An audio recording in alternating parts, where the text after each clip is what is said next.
My name is Caitlin Larmer. I farm with my husband in Blackstock. So anybody know where Blackstock is? No. It's a small little town about 25 minutes north of here. We have a farm where we have beef cattle and a cash crop operation. We grow 3 different crops. Does anybody want to take a guess at what those 3 crops are? Corn is one of them. I was going to say. So corn is definitely one of them. I don't grow potatoes. I do in my garden, but only a few of them. Wheat is the other one. There's one more. Makes tofu and soy milk. Soybeans. So I am a typical Ontario farmer, and I grow wheat, corn, and soybeans. Those are the 3 most predominant crops grown in Ontario. So, what are some other crops that are grown in Ontario? You can think about fruits and vegetables. What are some strawberries are grown in Ontario? I guess. Apples, yep. Quite a few apples are grown in the Durham region. And raspberries. Perfect. 3 other crops that are grown in Ontario. What are 3 other crops that are grown in Canada?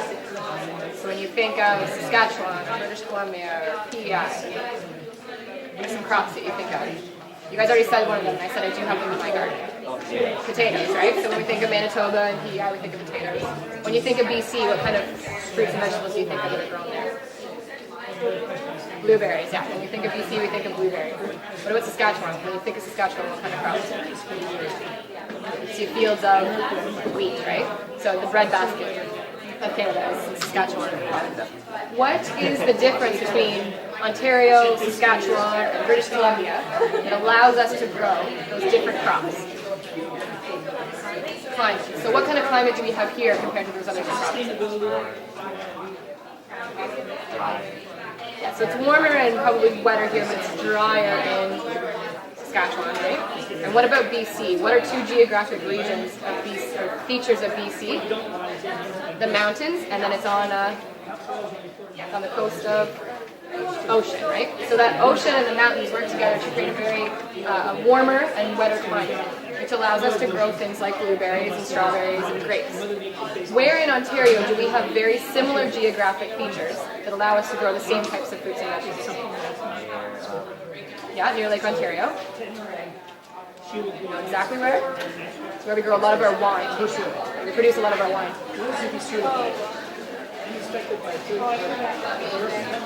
Niagara, right?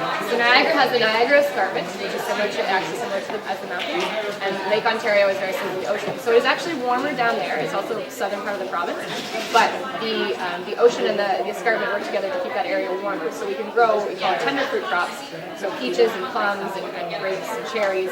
So a lot of your produced locally, those fruits are grown in Niagara. We are in the Durham Region. What is the number 1 economic driver? So what industry employs the most people in the Durham region? GM. So the auto industry is one of the largest employers. What's number 2? Farming. Good answer.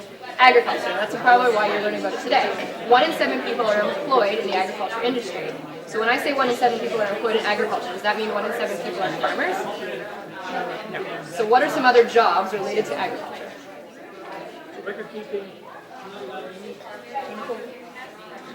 Related to your food. Think about your food. Go ahead.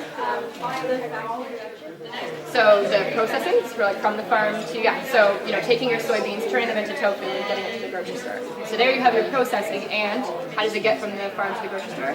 Transportation. So there's 2 others. What else? What kind of things do you see who produces the commercials and the posters to tell you what kind of food you eat? Yeah, well, but who works for President for marketing, right? They've got to put together those commercials to talk about your food. Foodland Ontario is the government. There's also a marketing agency for that. What else? How do you know what you're eating and what you should be eating? What's healthy? Who helps you Yeah, so the food guide, which is developed by dietitians, nutritionists. So there's all sorts of jobs that are related to agriculture and food that we don't automatically think of when we think of farming. We always think of the farm. So why do you think it's the number 2 economic driver in the Durham region? What's so great about the Durham region that we have such great diverse agriculture? What features? What do you need to grow good food? Water. So we are close to Lake Ontario. And we also have the Oak Ridges Moraine. Do you guys know what the Oak Ridges Moraine is? So it is an underground water source that runs from the Niagara Escarpment to about Trenton, and it was gravel and sand deposits that were left when the glaciers receded, and it's an underground water system. And over 250,000 households actually get their water from this underground water. So water is very important. What's another thing that plants need to grow? Right? Sunlight, yep, which we have, right? What else do we have? What do they grow in? Soil. We have some of the best fertile soil in Canada. So we have all of those great things that allow agricultural production to be profitable in the Durham region. So when you guys think about, that's a good question, do you guys think about your food when you purchase?